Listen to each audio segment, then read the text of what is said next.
L'UDPS célèbre ses 40 ans dans la méditation. Les fédérations de l'intérieur et de l'extérieur du pays instruites dans une note circulaire d'organiser des cultes d'action de grâce dans leurs milieux respectifs. L'Union pour la démocratie et le progrès social, autrefois appelée la fille aînée de l'opposition, et depuis plus de 3 ans, le parti au pouvoir et demeure la formation politique la plus populaire de la RD Congo en termes de masse populaire. Les partis laissés par le feu, les leaders maximaux, les docteurs Étienne Tshisekedi Wamulumba, d'heureuse mémoire, totalisent le mardi 15 février 2022 ses 40 ans d'existence. Cet anniversaire qui doit se fêter dans la méditation, ainsi en a décidé les instances dirigeantes du parti. Créé au moment le plus fort de l'histoire du pays avec la dictature mobusienne, l'UDPS fête demain ses 40 ans d'existence dans un contexte particulier avec la crise créée par le départ annoncé de Jean-Marc Abound, président haï de cette grande machine politique.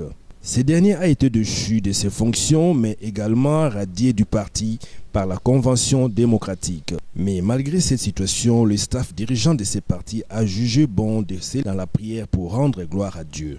Le CG Augustin Kabouya a instruit dans une note circulaire les fédérations de l'intérieur et de l'extérieur du pays d'organiser des messes ou cultes d'action de grâce dans leurs milieux respectifs.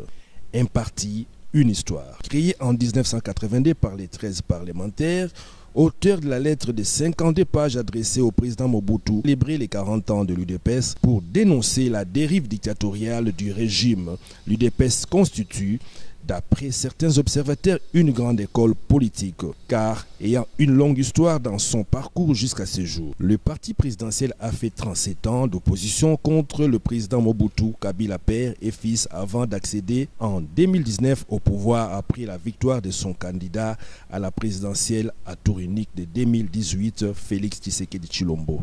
Parti populaire, l'UDPS a été à la manœuvre dans l'organisation des journées villes mortes, manifestations des rues au pays et à l'étranger, sit-in et des contacts diplomatiques contre le pouvoir Kabila. Après la rébellion du Rassemblement des Congolais pour la démocratie RCD, il a fallu que l'UDPS, à travers son chef charismatique feu Étienne Tshisekedi, prenne son bâton de pèlerin pour sillonner l'Europe, l'Amérique et l'Afrique afin de contacter toutes les puissances étrangères en vue d'accentuer pression sur le régime de l'époque pour la signature de cessez-le-feu entre les belligérants congolais. C'est grâce à l'UDPS et son leader que le dialogue intercongolais de Sun City a connu un dénouement heureux par la signature de l'accord global et inclusif. Au moment où toute la classe politique congolaise ne savait plus à quel sens se vouer, en 2018 avec la machine à voter diabolisée par tous, le courage du président de l'UDPS a bouleversé les pronostics du régime Kabila quand Félix Tshisekedi, alors président de ces partis, déclara que nous allons aux élections avec ou sans machine à voter.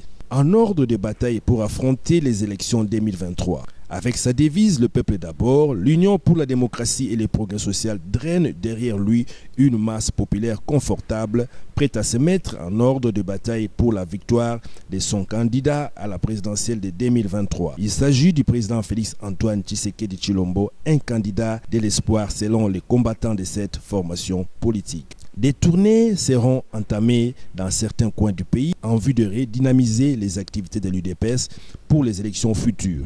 Il s'agira de doter les chefs de l'État de la majorité au niveau du Parlement afin de mettre en œuvre le slogan phare de l'UDPS, « Le peuple d'abord ».